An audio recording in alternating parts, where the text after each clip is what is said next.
everybody. I'm Ricky Smith. Welcome to Faith on Friday Presents.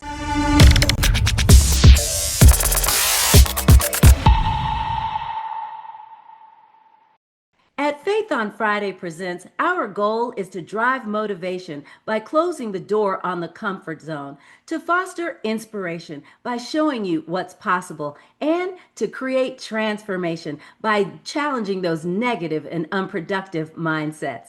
And don't forget, while you're here, share this information with your network. Follow us on Instagram, like our Facebook page, and don't forget, subscribe to this YouTube channel. All right, everybody. Have you ever been addicted to something? Whether it's work or alcohol, friends, popularity, money, whatever it is, sometimes that addiction can take you down a road you never intended to go down. Have you hanging out with people you never wanted to be and in places that you can't get out of. But you know what? There is help. Today, I want to introduce you to somebody who not only knows what I'm talking about, but also has come up with an amazing way to help. Everybody, please say hello to Tim Murphy. Hey, Tim. Hello. Thank you so much for joining me today, Tim. I appreciate it. All right. I'm happy to be here. We're going to have some fun. 100%. Before we get started, Tim, tell everybody a little bit about yourself and where you're located. All right. Uh, that's going to be kind of confusing people with the way I talk and everything. So get that out of the way. I was born in Kentucky, joined the Air Force, moved all over, and now I live in Colorado. Got it. Yes, because people were wondering, I wonder if he's from England. Said no one ever. Right. Exactly. So tell us Yeah. a little bit about you. Why you're in Denver right now. You've written an amazing book. What else you got for us? Well, I also do comedy. That's a lot of things people don't know about me, but I enjoy that. I love making people laugh. Mm. And I do a lot better of it when I'm sober. I know a lot of people, you laugh at people that are drunk, but that's laughing at them. So yeah. Yeah, that is so true. I did not know you did comedy, but I can totally see it. Absolutely see it. So let's talk a little bit about you. And you heard us talk about addictions and stuff in the introduction.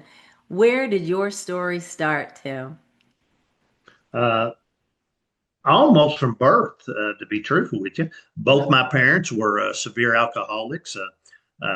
They got divorced, and me and my brothers, I got two older brothers, and we went to live with my grandmother, Mm. and she actually raised us. But my dad would come and go in and out of the household, and he was an alcoholic and Yeah. uh, had home brew down in the basement. And Wow. so, he'd go down.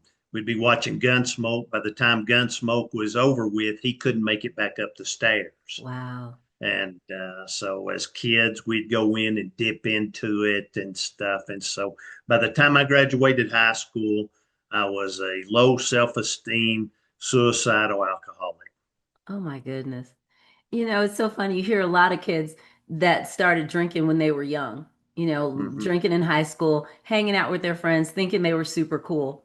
Why do you think you went all the way into, if you will, alcoholism versus just starting to drink early as a kid? Well, I think it was in my genes, you know. Wow.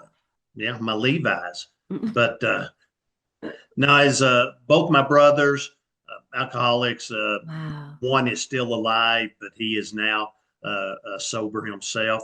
All right. Uh, Aunts and uncles, all alcoholics, cousins. It's just within my family. Yeah. And so I think I came by it honestly.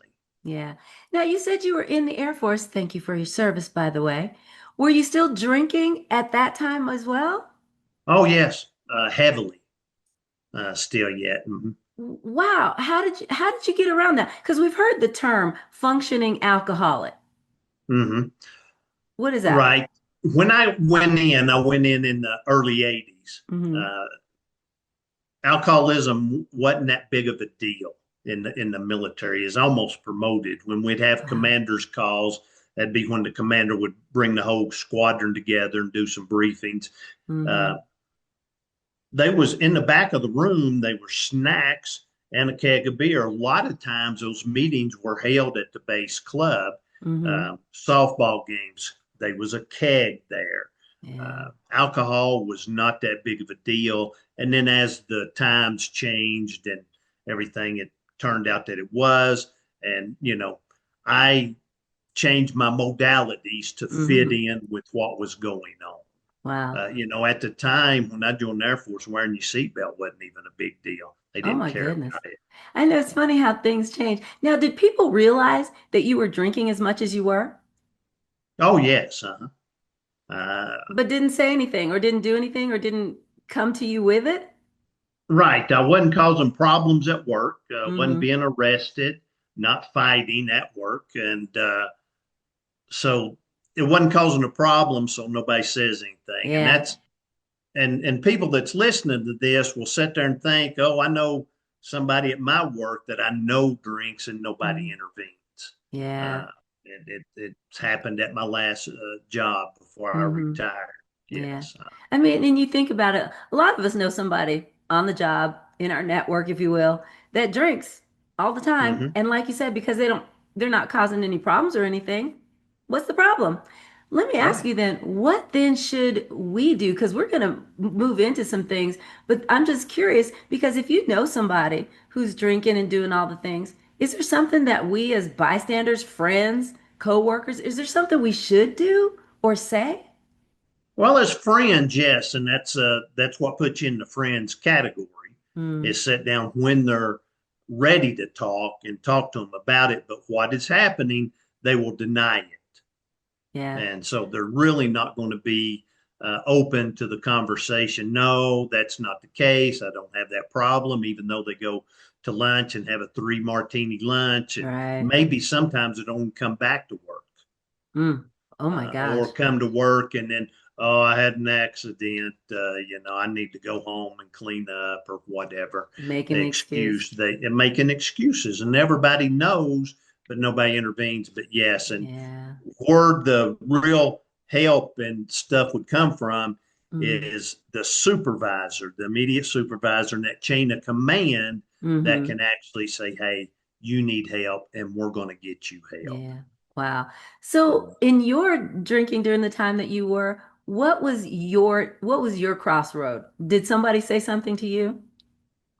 No, like when I was coming up, and especially during the military, it seemed like drinking was it was glamorized. Yeah, I And like I agree. said, it was at every event we had. And Mm-hmm. then when I got out of the military and I went into government work, then long as I did my job, nothing was said about it. Yeah. Did I go to Wow. work smelling like alcohol? Yes. Mm-hmm. Mhm. Wow. But So yeah, what nobody changed? said anything to me. That I think that's so sad and shame on us as friends, the people that you know. But like you said, unless you're ready to hear it, you're going to make all the excuses. So for you then, what changed? I had a car wreck. Mm, I'd had some DUIs and stuff like that. And I'll tell you your first one's kind of a shocker. mm-hmm. But then your second one is, so what. And Really? that's why DUIs don't really change anything. The more you Mm. get, the easier it gets to go through them. And that's why you Wow. hear people having multiple DUIs. But what changed me was my son got in trouble at the same time. Uh, I had a borrowed car Mm-hmm. because mine had been confiscated due to the crime he was involved with. Mm-hmm. And I had drinking and driving again was what I did. Mm-hmm. And coming home one night and blacked out, hit a divided highway sign and totaled the car. I had to pay him for it. And, Mm-hmm. I was about a mile from home and made it home. But the Mm-hmm. next morning, when I got up with my head pounding, my stomach hurting, and everything, Yeah. the I couldn't even get in the car. It crushed it down on me, and Oh my I couldn't gosh. even start it. You Tim, know, you could have been killed. That could have been your last day. right? Exactly. That's the and the Wow. divided highway sign, just in that poem by Robert Frost. Hmm. Uh, the divided, oh, now I've got a brain Right, uh, it happens. thing there. I didn't want to say that other word, but anyway, I it's like that Robert Frost poem, Hmm. "Fork in the Road." I believe is Yeah. what it is. Hmm. Yeah, it's Wow. kind of embarrassing, but anyway, yeah, I had to choose which one. Am I going to go down the regular path that is Hmm. going to kill me or put me in prison with my son, or do Wow. I take this other path over here and clean my act up so I can be a better person and be a better father to him Yeah. and support him Oh while my he's gosh. incarcerated? Right. Hmm. Wow. So you had to choose, and of course, it sounds like you chose the latter. Yay. So what did you Hmm. do to Yeah, get sober? Did you do all this stuff? Did you go to AA? Did you tell I your did. so okay, and I did go to AA, and what I want to tell people, if AA is working for you and you're happy with it, stick with it. And if that's what's keeping you sober, mm-hmm. go for it. Yeah. But for me, it didn't work. And one of the things that hit me wrong right off the first, it wasn't for every meeting I went to. I went Mm-hmm. to several different ones because you got to find the group that you fit in with. I Sure. didn't find that, but the affirmations, and people roll their eyes at affirmations, but everything you say after I am, that's Mm-hmm. what you're telling yourself. That's who you are. And you'd get up in a Wow. meeting, I'm Tim and I'm an alcoholic. And that Wow. enforces that in you and keeps Mm-hmm. you in that lifestyle and that mindset and everything. And Yeah. to get out of it, that's where it all up between the ears is where it all starts at. Yeah. And Wow. so that was one thing that I didn't like Mm-hmm. about going to an AA meeting. So, after every AA meeting, I went to a bar, Oh my being the goodness. overachiever I am. Yeah. Yeah, that's right. You don't want to be a Right. quitter. I can No, not appreciate at that. all. Yeah. So, yeah. Oh, Tim. But after I quit going to AA, I Hmm. sat out in my shed and was just thinking about it. I used to be a person that was like, oh, woe is me. Why did this person do that to me? I Hmm. blamed everybody else. And Sure. then I sat there and realized, it's my life. I got to take 100% responsibility for it. So good. That's true. And Yeah. so I did that. And then I started thinking about what is good in my life. Mm. And there Yeah. was a lot there, and we can get into that if you want to. Mm. But then I started writing it down, and the two biggest things that changed my life was forgiveness and gratitude. Wow. And That's huge. mhm. Forgiveness and gratitude. Now, when you left AA and you were still working on this and you ended up doing things by yourself, you wrote a book, my friend, that has helped that because based on what you went through and it's helping others. Tell us the name of your book. Now, the seven secret pillars of sobriety, what to do when AA and 12 steps aren't for you. I I I mean, I just think that is absolutely brilliant because those of us who are not in that world, if you will, we don't realize that there's something else besides AA. So tell us a little bit about your seven steps and why they differ from what AA is doing. Right. Now, there's some things that are universal. It doesn't matter what program you're in or what you're trying to do. Like I said, that forgiveness and gratitude, those are Mm. two things that I would tell the audience right now, the listening audience, grab hold of and start practicing today. Wow. It's going to be, a big thing. Visual visualization, Hmm. that's throughout sports, before even the speaking industry, even before that Yeah, speaker gets on stage, he's been on that stage 100 times. that's true.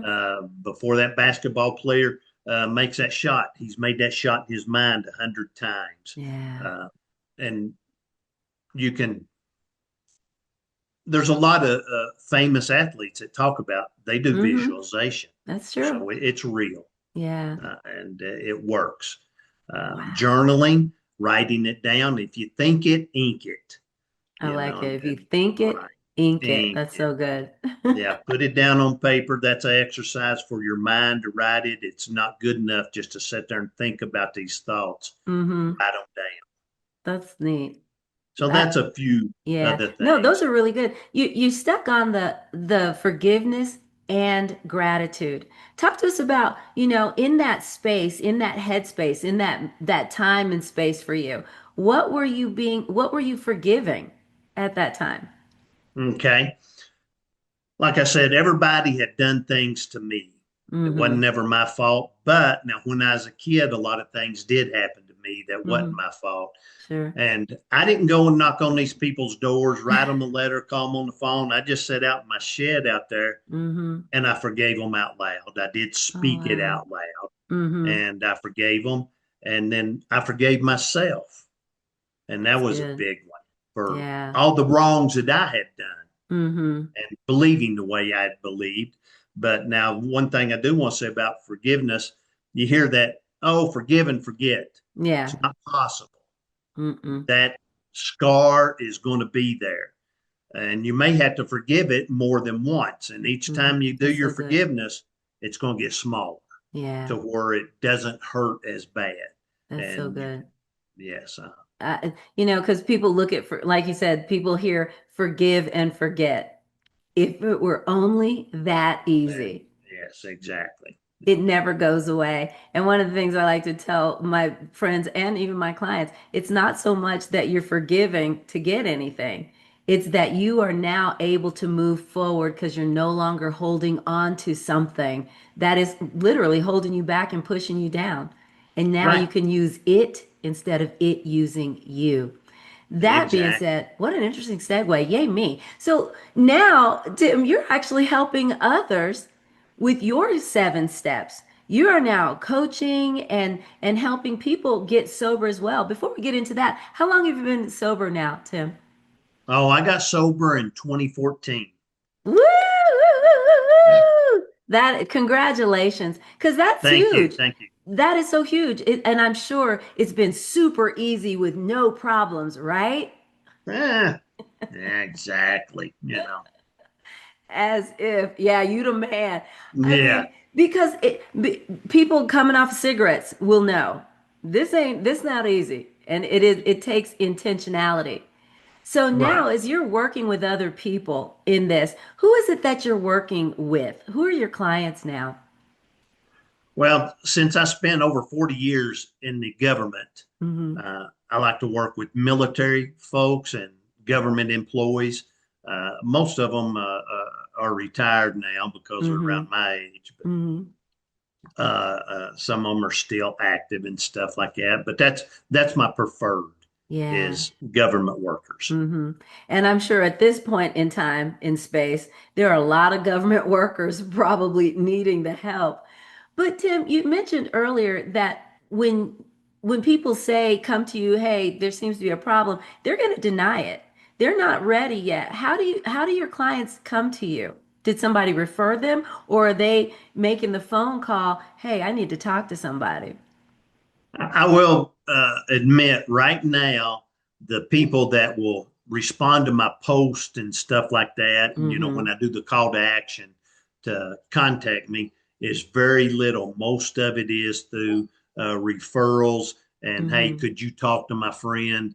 Uh, and I'll call them and they're receptive, Yeah. and so then Yeah. it'll go from there. Mm-hmm. But during the onboarding, I got to find out, are you 100% committed to this? Just like an Olympic athlete going for Yeah. the gold, that boxer going for the championship, Mm-hmm. whatever. You got to have that type of commitment. If you don't have that type of commitment, then it's like, well, I'll Yeah. check back with you in a month or Yeah, so. that is so good. Because, like you said, I bet it's nice to talk to somebody that's been there. Hmm. Because I can't imagine that this would be a lane where being judgmental or feeling like I'm talking to somebody who doesn't get it is not going to work. Right. And that's Yeah. that's pretty much with any coaching, counseling, whatever you want to call it, Mm-hmm. is, helping people that you've been there just a chapter before them. Yeah, that's good. Right. A And chapter before them. Right. that you're still So, walking it out with them. So even mhm. right now, so somebody listening to this, watching this or whatever, and it may be for themselves or maybe for someone they know. What tips can you give them to either approach that person or start recognizing some things within themselves? What would you tell them? And that's a big question right there. One of the things I'd say, if you're nagging, do not do that. That's just going to be counterproductive. Mm, Sit and wait and talk to your loved one when the opportunity's right and they're open to conversations. mm-hmm, Don't tell them they need to go to meetings or anything like that, but just encourage. Would you like to go? I'll mm. drive you, Wow. and I'll Mm-hmm, help you go. Uh, and then for sponsor wise, in the meetings, you can mm-hmm. pick somebody. I like this person. Right. And a lot of times that doesn't work out because eventually what it is, even though they've been through the same thing you've been through, they start Mm-hmm. comparing you. You know, Johnny's been in the program a Wow. year and he hadn't touched a drink. You've Mm. relapsed 3 times. Why is that? Wow. And Mm-hmm. that is, I've seen that happen. And some of my friends that have been in AA, that's happened.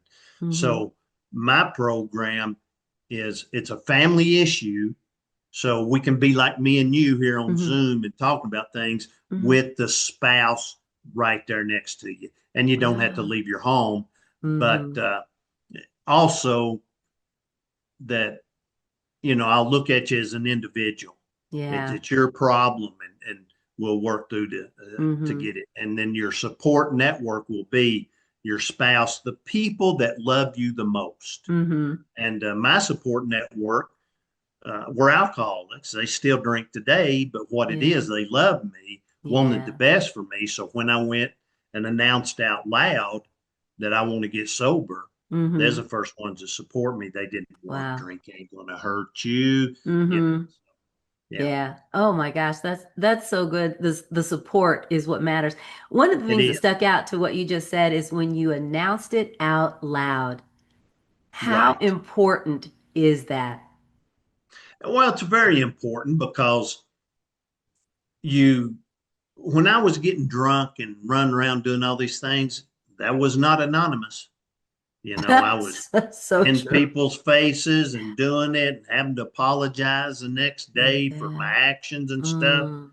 So when I went to get sober, I need to do the same thing, be as boisterous about it as I was when I was drinking. Go Mm-hmm. in and told my favorite bartenders, uh, Wow. never serve me alcohol again. The Mm-hmm. friends that I Yeah. hang around with, don't let me drink. Mm-hmm. I'm going to rely on you guys to call me Mm. out on this. Yeah. And they did, you That know. is so great. Now that you've been sober all this time, how are you feeling? I feel good, it's good to wake up in the morning with a clear head. At the time, my favorite ab exercise was dry heaves. So Why, Tim? Why? I don't do that anymore. Yeah. Memory loss, Yeah. apologizing, Mm-hmm. bad text, all that Yeah. stuff is gone. Yeah, that's nice. Nothing worse than drunk texting. Don't ask me how I know, just trust me. But I'm so glad that you are doing well. And I'm glad that you have written a book and that you're helping some folks. So, Tim, if somebody wanted to reach out to you, if somebody wanted to work with you or just finish this conversation, where's the best place for them to find you? Okay. I do have a website, Seven Secret Pillars of Sobriety, just the same name as the book right there. You can buy the book also, and in the front cover, there's how to contact me there. But right now, the best way I would use this email, which is going to be murphy-tim@hotmail.com. Contact me there, and I'll give you a free checklist. Oh, nice. A free checklist. Don't worry, everybody. If you did not get that contact information, everything is going to be in the description below. And don't forget to subscribe to this YouTube channel. Help us get Faith on Friday out there. Let people know what we're doing. So like our Facebook page and follow us on Instagram. Tim, my friend, before I let you go, we're going to have to play a game. Woo-hoo-hoo. This game is super easy. It's called This or That. I'm going to give you the choice of a couple of things, and you just tell me which one you like the best. Are you ready to play, my friend? I don't think I have a choice here. Oh, you have a choice, but the Uh, correct answer is yes. the correct answer. Yes, let's Good play. answer. Yes, Here we go. let's All go. right. Or Burger King. Burger King, All right. Android or iPhone? Android, Yay, Team Android. Woo! whoop, Flowers whoop. or plants? Plants, You will get this.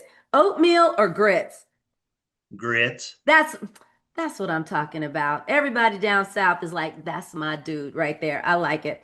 What is the best advice, Tim, that you have ever given? Uh, okay, change your words, change your life. That's a self-talk that you do to yourself. Mm, Talk to yourself like your best friend, like yeah, you would to a child. that's so good. Yeah, I'm sorry. I'm thinking about the stuff in my head that I say to myself. Anyway, red light, slow down or speed up? Slow down. Smart man. At the club, wild, are you the one on the tables dancing or are you the wallflower? Table dancing. I like it. Super Bowl, the game or the commercials? Uh, I'm going to go with both right there, but I'm going to lean more towards the commercials. Yeah, I'm the game depending on who's playing. And because I'm an Eagles fan and we won the Super Bowl this year, yeah, game all the way. Tim, and finally, if you could do it all over again, what would you do different? I wouldn't drink in front of my kids and Wow. show them what an ass I am and or was. Um, you know, Once I Yeah. got sober, my relationship with my kids really improved, but Mm, uh, I wouldn't do it. yeah. Wouldn't get drunk in front of my kids. Well, shouldn't have got drunk at all in the first Sure. place, but I Yeah. would not have exposed my kids to it. Yeah. Wow. Well, you turned out really good, and I know they must be so incredibly proud of you. Tim, thanks so much for being with me today. I really appreciate it. You're welcome. Thanks for having me. It's been a blast. I appreciate that. All right, everybody, that's it for this week, but we'll be back next week with more Faith on Friday Presents.